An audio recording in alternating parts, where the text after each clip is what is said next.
Everybody, and welcome back. Today we're going to cover something that a couple of people have asked me about. I've got quite a few comments of people that have been asking me about Steel Path and just how one can prepare and do Steel Path effectively.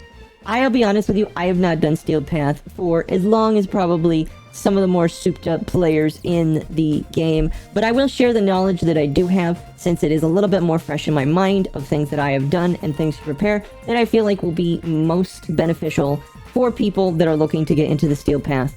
I should mention that before you actually get into the Steel Path, you do need to have it unlocked. In order to unlock the Steel Path, you need to go through every single node that is in the Origin system. That includes everything all the way up and through the Zariman. So that requires you to complete basically every single quest in the game, including New War and the Angels of Zariman. I'm not quite sure if that counts the Duveri Paradox. That might have been updated, but I would assume probably is the case. So if you have not completed the New War and Angels of Zariman and maybe the Duveri Paradox, you need to get those done before you're able to unlock it. Then once you unlock it, Teshin will invite you to come and talk to him, and you will basically just have it unlocked. There's not really a whole lot that goes into having it unlocked. So, without further ado, I'm going to go over some of the things that I feel like should be most useful for you if you are planning to do the Steel Path. Before we get into the video, make sure that you like, comment, and subscribe. I do want to know what you think of the video so far, and be sure to like it. Yeah, hell, even if you dislike it, make sure to leave a dislike if you disliked it, because at the very least, that'll tell me that you disliked it. But anyway, other than that, let's go ahead and get started. The first thing that we're going to be talking about today are Warframes that I feel like beginners should decide to get into before heading into the Steel Path. There are quite a few Warframes in the game that can do Steel Path pretty efficiently. In fact, I'm not quite sure if there's Warframes that'll be bad at it, but today I'm going to be showing you a couple of Warframes that I feel like would be most important for traversing into the Steel Path. The thing to remember about the Steel Path, and I'm pretty sure that I'll be having some overlay for you right now, is the most important thing that you need to remember about the Steel Path is, for your Warframes, you need to choose something that can survive. Survivability is a big part of the game. It's not really something that you experience, at the very least in the lower stages of the Origin system, but in your very first stage in the Steel Path, you're going to be experiencing things that not only hit harder, but can really do some major damage if you do not have some form of survivability. Survivability comes in all sorts of forms. A good example is Hildren, who has a lot of shields, and her survivability is just being able to get hit more, whereas you have somebody like Loki or Ashe that just goes invisible, and you never have to worry about getting hit or losing your shields and HP because they just can't see you in the first place. So I'm going to be recommending a couple of frames that I feel like would be really useful for people, and specifically what they do to help out with their survivability. The first one we're going to talk about is Ashe. I haven't quite built up him as a frame yet, but the big thing that is important to know with Ashe is being able to go invisible. I'd say that's probably one of the most important things about him, besides some of his other stuff, is being able to go invisible and not be seen by targets. And pretty much when you're invisible, the only time you're going to take damage is when there is an enemy that has an area of effect that damages things around you, including yourself. But for the most part, unless you're standing in front of an objective like a defense, you're not going to get hit by enemies, as they just can't see you. The most important part is basically just being invisible for the entire time. Now, for making this last longer, because the base duration is pretty dang short, I think it's only it's like less than 10 seconds. I would recommend putting duration-based things on it, as that'll help out keep you invisible longer. And if you're not planning on using a whole bunch of his other abilities, I would, again, just plan on syncing everything into duration. There's quite a few mods that you can use to help out with duration. Things such as continuity. Anything that like continuity that boosts its duration.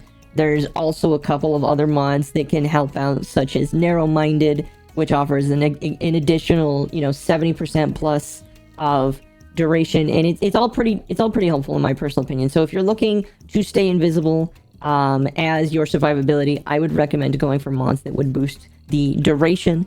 Ones that boost your energy and probably the efficiency, which will help lower the amount of time, lower the energy that it costs to use these abilities, is also very helpful. Things such as Streamline or any of the corrupted mods that boost for taking away another thing. That's going to be up to you, but when it comes to being invisible, with people like Ashe or even Loki, because Loki is also a Warframe that goes invisible as well. I think a lot of people can be like, oh, Loki is not that good. And whenever I do Steel Path Circuit, because I do Steel Path Circuit a lot, whenever I see Loki, if I don't see somebody like Ashe or Hildren, Loki is going to be my first pick because of his invisibility. In fact, Loki's invisibility, I believe, is actually better than Ashe's, because it can, I've seen pretty high duration for his invisibility. I think I've gotten it almost up to 30 seconds at one point, but it's pretty dang good. So if you're looking to just not take damage or take little to no damage whatsoever, my recommendation for invisibility would either be frames like Loki or Ashe, and stuffing duration and efficiency on them so that you can remain invisible pretty much the entire time. One of the next Warframes that I feel like almost every single player will have in their pocket by the time they get to Steel Path is probably going to be Rhino. Rhino's Iron Skin is actually really dang useful. I'm not quite sure exactly how well it will carry you into the later stages of Steel Path, but as from personal experience, I do know that using Iron Skin as the ability is pretty dang good at granting you more armor, and as such, I would recommend getting mods that increase the strength and as well probably the efficiency, so that you have less energy that you have to spend to get that armor up. Very, very useful in my personal opinion, as again, he does have a lot of energy and he does have a lot of shields in the beginning, but having something like Iron Skin is very useful if you want to just increase the amount of armor you can do. And again, it is a very good starter frame that I think most people will be able to get their hands on. He is the first assassination frame that you can run into once you get on Venus. So, excuse me, I would recommend using Rhino if you are ultra beginner and you don't have a lot of the other Warframes to use. Citrine is another Warframe. She's somewhat new, and a couple of newer players may have difficulty grinding her out, but because she is a Warframe that you can get on Mars, I would recommend getting her, as she has a lot of very useful abilities on her that make it easy to both survive and do damage in the Steel Path. The ability that I think is most important is probably Preserving Shell. Basically, you get a 50% damage reduction, 52%, and it only grows as you kill more enemies, and it lasts for quite a long time.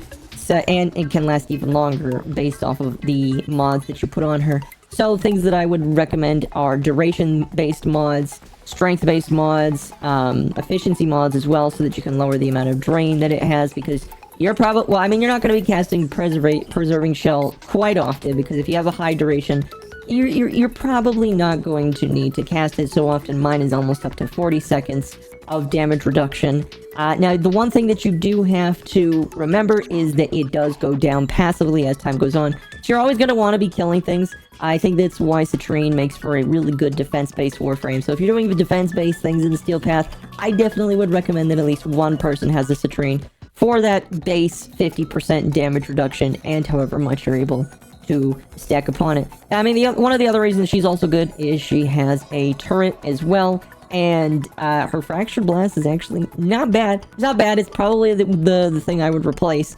but her number 1 ability is not that bad, and her number 4 ability also is really good as well, because it really does boost that critical damage, and I think that's pretty good. So, you know, if you're looking for something that's not shields or invisibility, I would say Citrine is really good at just giving you that passive damage reduction that's pretty dang good. I don't know of many other Warframes that can give you a reduction that's that massive. The next section I wanted to talk about really quickly is armor stripping. Armor stripping is something that you may or may not know about, because again, when you are in the Origin system, this isn't something that's necessarily as important to pay attention to, because most enemies, when you get up to the Zeraman, are going to die really quickly if you have a decent weapon and a couple of mods equipped. But for those that do not know, armor stripping is basically just the ability to take away armor from enemies.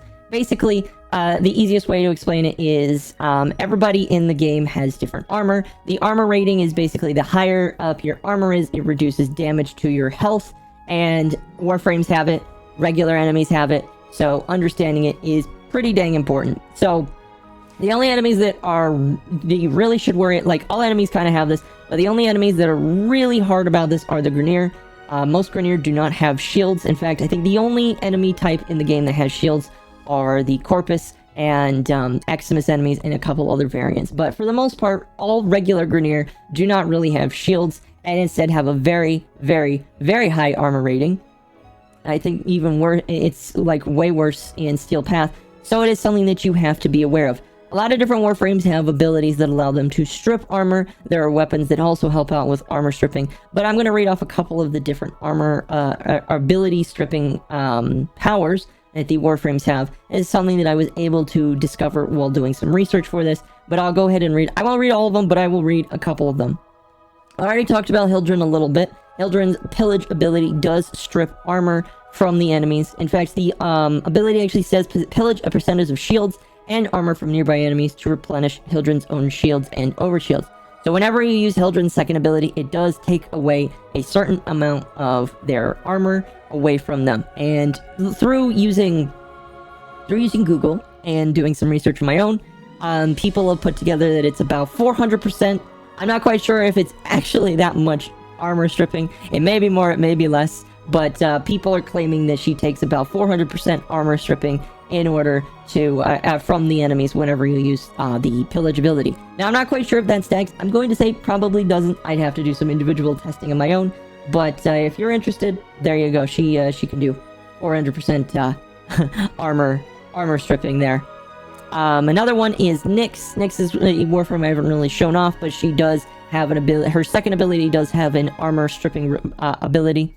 Another one that I have shown off is Ash. Ash's number 1 ability, along with an augment mod, does give armor stripping as well. Now, I haven't talked a lot about augment mods, mostly because augment mods are kind of their own video together, but augment mods are something that you can get from syndicates as you level them up. Not every syndicate will have the Warframe that you want, and you'll have to kind of either switch syndicates, which is very annoying, or find somebody that is willing to sell you an augment mod either on the Warframe marketplace or a friend that is in a different syndicate.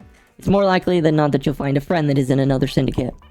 A couple other Warframes that are worth bringing up. Mag's 4th ability has armor stripping. Grendel's 1st ability has armor stripping when he eats them, where, I'm going to be honest with you, if he just eats them, you don't really have to worry too much more about it. Laban's 4th ability does armor stripping. Goss has an armor stripping ability on his number 4. And Oberon also has armor stripping on his 4th ability. So, there's a lot of Warframes that have armor stripping abilities. I'll be honest with you, it is important to learn which Warframes do have it, but your weapons are probably going to do a better job at stripping than the Warframes can. I would say that the Warframe ability stripping armor is, in my opinion, second to actually having I mean, if your build is focused around them stripping armor, that's one thing. But if you're just looking to have a couple of Warframes that have the ability to help you strip armor from enemies, those are a couple ones that you can worry about. Now that we've finished up talking about a couple of different Warframes, I'm going to go over a couple of different weapons that I feel like could be useful, along with different mods that I feel like you should get before you actually dive into Steel Path content. The first set of weapons I'm going to recommend to you are going to be pretty much every single one of the Incarnate weapons. The Incarnate weapons are something that you can obtain after completing the Zariman main quest, and they are all pretty useful for a bunch of different reasons. The Fenmore is the example I'm going to be using, along with probably the Latum and the Praetos, and basically, the reason why these weapons are so good are mostly because of the augments that you can get on them, or the evolutions that you can get as you level them up. Leveling them up does require you to complete certain objectives that will be displayed as you go through them, but they do get progressively harder, excuse me. But most of them are to allow you to level them up.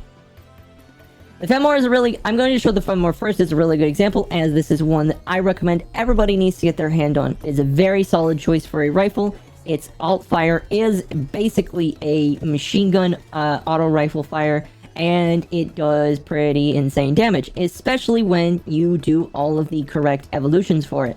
The first evolution obviously is just giving it the transmutation, allowing it to go into its alt fire. Second one I will suggest is evolution 2 Void Guidance, which is 50% accuracy and 50% less recoil when aiming. Third evolution gives you more magazine capacity. Fourth evolution, status chance, negative crit status chance, and Evolution 5, and this is honestly the most important of them all, is to have a 50% chance to do 2000% damage on non-critical hits.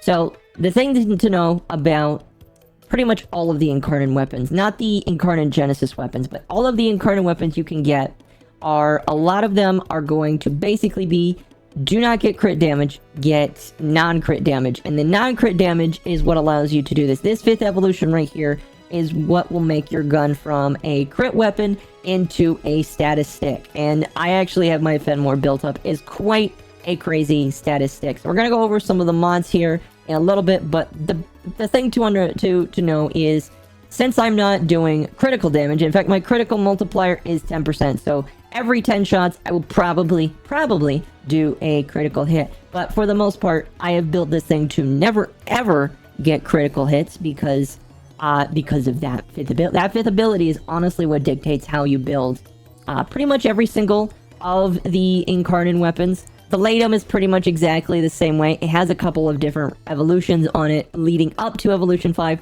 but it has pretty much the exact same 5th evolution where you want the 50% chance to deal 2000 damage. When it comes to the melee, it's a little bit different. The melee is kind of your own choice here. This is in my opinion, the melee is a little bit more focused on how you like playing melee weapons, but because in order to transform the melee, you need to get to a 6 times multiplier, and that just requires you to kill things.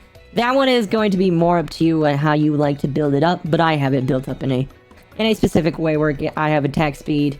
For every slam radius, I get 4 combo hits. I have given myself parkour velocity because I like parkour.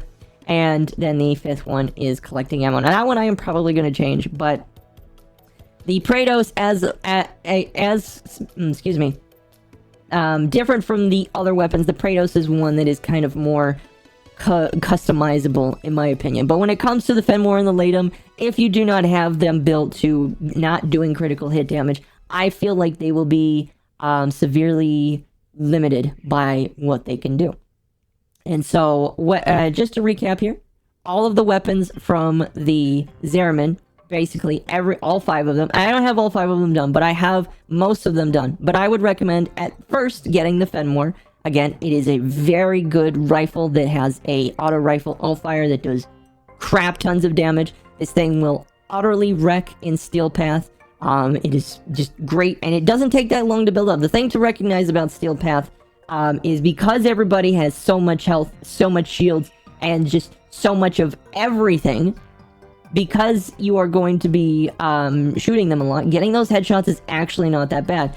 Whereas in the Origin system, when you kill things in one hit, yeah, it's going to take you a while to fill up that alt fire there. But in Steel Path, where one guy can fill up your entire meter basically to full, you're going to be wrecking pretty quickly and filling that thing up again and again and again. And again, with the Latum, I recommend it. I would say, honestly, that the Latum is basically a mini Fenmore.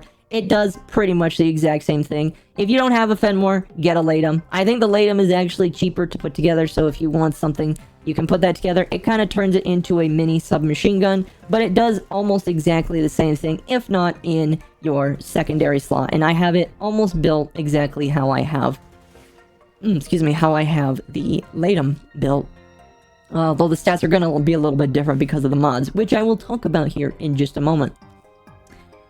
In terms of other weapons that I would recommend, it's kind of difficult because you're looking to really go above and beyond with the weapons. Like I mentioned earlier, armor stripping is pretty dang important, and if you don't have armor stripping built into there, you're basically going to suffer. So honestly, the only weapons that I would recommend are going to be all of the Incarnate weapons that you can get from the Zeramin, because again, it just requires you to do a little bit of grinding. And once you get them, you honestly don't need to find very much else for a while. And yeah, those are the big ones, honestly. There's a couple other ones that I could possibly think about to take into Steel Path, but they're not really beginner friendly, such as Strun Prime with its Incarnate. Now, I could talk about that a little bit later, but I'm not going to. But basically, Strun requires a whole lot more work that not very beginner friendly, I'll say. So we won't talk about that. Instead, we're just going to go into the mods and where to get them. So, the mods for Steel Path The difference between the Origin system and Steel Path is damage number. Not only does damage need to be high, but so many other things need to be high as well. Pretty early in the game, or maybe I'd say in mid-tier, you may have heard of a thing called multi-shot. I believe I have talked about multi-shot in the past in previous videos, but multi-shot is basically you being able to do more than one shot every single time you hold down the thing. It's actually really useful for building up your incarnate weapon very quickly. That is how I do it with my Strun, and it is also very useful for just doing more damage, because every time there's a clone shot, every time there's a second shot pulling off of that gun, that's also hurting for the same amount of damage, so you want to be doing that. So multi-shot is the first thing I would say you need to invest in the beginning. Multi-shot comes in many different ways, as many different mod types, but the one that you're going to be getting things on rifles is something called Split Chamber. Split Chamber is a rare mod. It drops from many different places, but this is one of the biggest mods I would say you need to get in the beginning. And then you're going to immediately get rid of that for Galvanized Chamber. Now, the Galvanized mods are something that you can only get after unlocking the Steel Path, but you do not need to do Steel Path in order to participate in them. Galvanized mods are something that you can get as a reward for completing something called Arbitration, which is something that you can participate in once every hour. There are going to be multiple different level types that you can encounter, and inside these levels you're going to be fighting basically just a torrent of enemies. The thing that you're going to be looking out for are these little drones that can protect every single enemy, and all of the enemies will basically be invulnerable from damage. I do believe that they are killable, but you want to take out the drones anyway, because when you take out these drones, they have a chance. I don't believe it's a big chance, but they do have a chance to drop this thing called Vitus Essence. And the Vitus Essence will allow you to turn in for these Galvanized mods. I think you need 20 Vitus Essence in order to turn in for one Galvanized mods, and all the Galvanized mods cost the same amount. There are multiple different types of Galvanized mods. All of them do something different, but they are basically a different version of the regular mod. So going back to Split Chamber here, Galvanized Chamber is the different version of Split Chamber, and Galvanized Chamber is pretty much exactly the same to Split Chamber. Now, the big difference is Split Chamber does 90% multi-shot when it's fully upped. Galvanized Chamber only does 80% multi-shot. However, the big difference and what makes this mod stupid is whenever you kill something, so every time you kill something, you get an extra 30% multi-shot for 20 seconds, and that stacks up to 5 times. So, 3 times 5 is 15. Yep, 3 times 5 is 15. I just had a brain fart there for a moment. 3 times 5 is 15. You add that 150% extra to your 80% multi-shot there. You have 230% multi-shot basically every time you keep murdering things, and it's pretty good to have that much multi-shot on things. And this is really what's going to help carry your damage, because having that much multi-shot, the more shots you're able to spread into more shots is just better, and it's great. And the more times you can spread that shot, the more that your enemy is going to be taking damage more from one shot, and it's just amazing.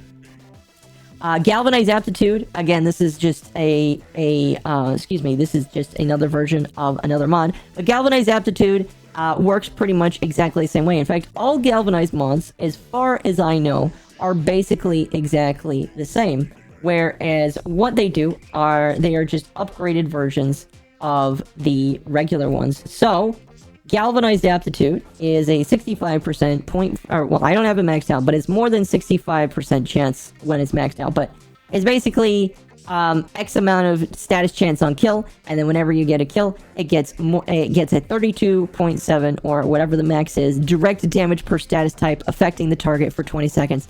Stacks up to 2 stacks. Pretty good. It is pretty dang good, and you should definitely get it.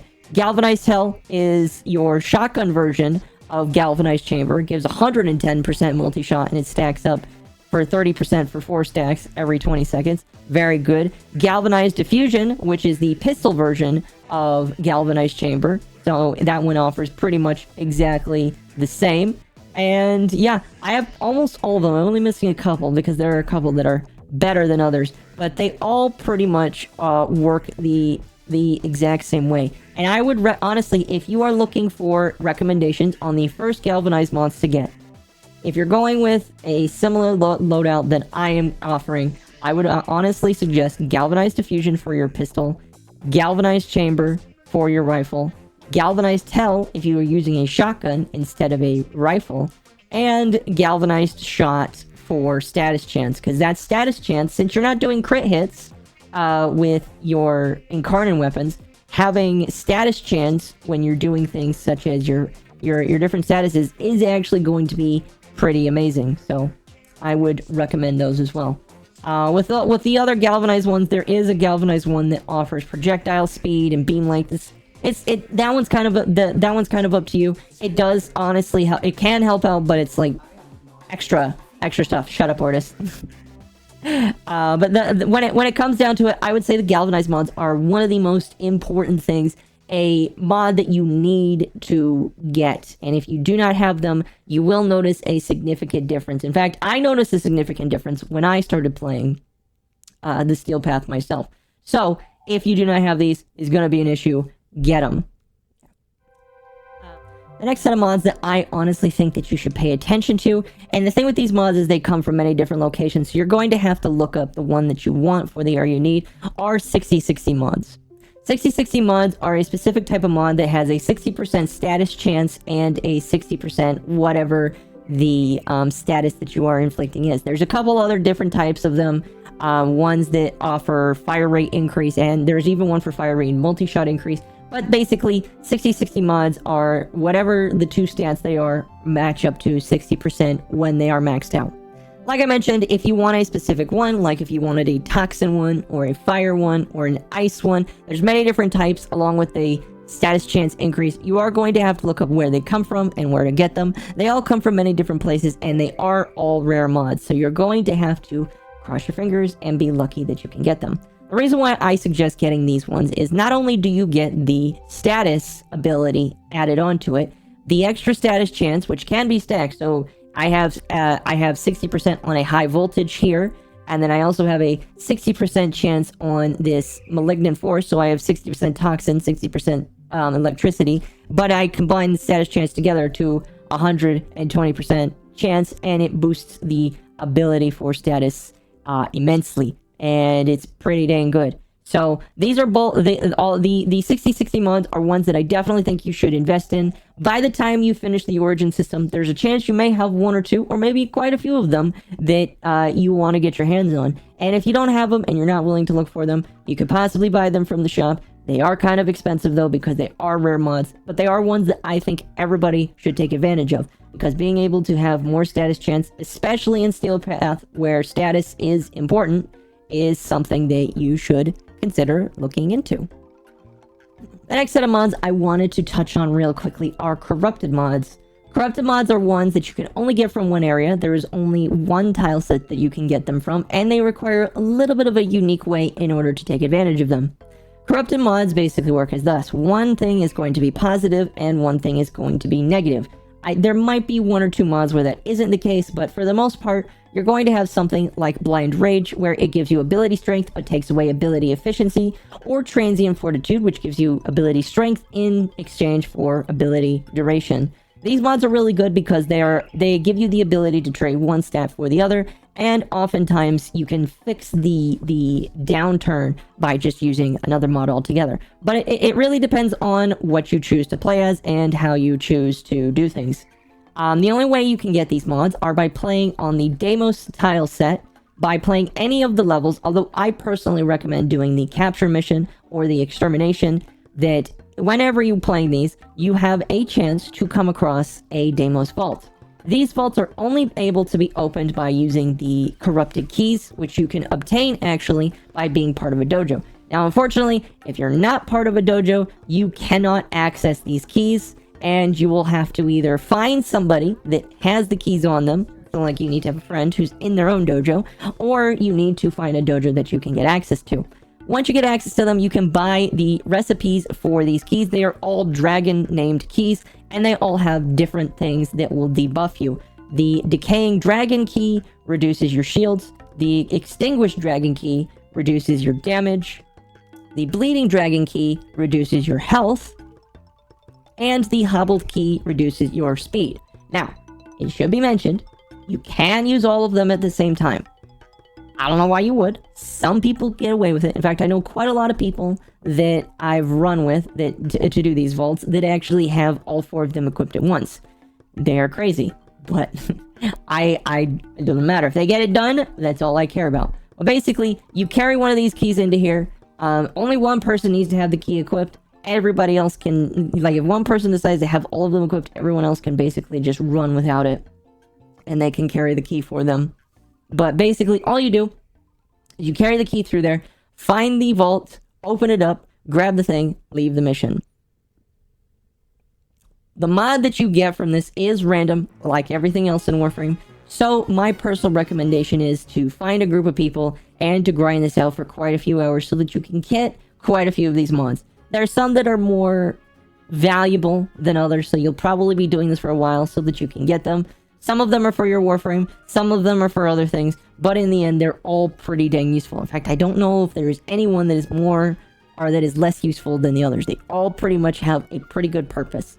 Now, the reason why I tell you should get these is because they can boost your Warframe or weapon stats in ways that, you couldn't get otherwise. Again, like Blind Rage, being able to boost your strength. The only way you can boost your strength is by using a strength boosting mod. And by being able to just boost your strength again with a second or third mod is pretty useful. So my recommendation is, if you want to use your Warframe abilities a lot, go ahead and search for the corrupted mods in the Deimos tile set. Again, you do need to have the keys in order to open them, and you can get them by being in a dojo. A couple of offhand mods that I recommend that might be useful, and it is personal preference. Something like Shield Disruption, which is another augment mod. It reduces enemy shields. Adaptation, in fact, I think almost everybody should have this mod on when they're in Steel Path. Adaptation allows you to get a damage resistance to the damage type for a certain amount of time, and it stacks up to 90% whenever you are hit. That is very useful in my opinion, so that one is also very useful. Again, the auger mods are very super duper important because not only do they give a stat, but they also convert energy spent onto shields, and that's pretty dang useful, And then I feel like there's a little bit of mixing and matching that can go along with that. But basically, there's quite a few mods to mess around with. The ones that I suggested today are pretty useful. You may just have to mix and match a little bit. Tell me what you think about all of those. But that's pretty much it for the mods on here when it comes to both Warframes and weapons. And that's pretty much it for the video today. I did have a lot more I wanted to say, but I decided that I'm going to split that up into a second video in a part 2 that will be uploaded at some point in the future. Hopefully not more than a week or 2 in the future. We'll see how that works. But basically, in the next video, I would like to talk about things that you can do in the Steel Path and how to do them a little bit efficiently, such as arbitrations don't really count, but things on getting such as Steel Essence, incursions, redoing the entire map, the acolytes, which are also very dang important, relics in the Steel Path, which are kind of fun, and the Steel Path circuit. And when I get to the Steel Path circuit, I could talk a little bit more about incarnate weapons and getting even more broken weapons for playing in the Steel Path. But that's pretty much it when it comes to Steel Path stuff today. If you liked, would be very much appreciated. I hope I was able to help you out a little bit on preparing for the Steel Path. Again, these things I suggested today are my own opinion, and that, people may be better out there than I am, but my personal opinion, these are things that I have found to be helpful for me in getting into the Steel Path. There's obviously going to be things that could be added upon later, and I may add some things when I make the second video after getting some feedback from people, but for the most part, that is going to be it for me today. So I will see you when I see you. You guys have a fantastic day. Bye!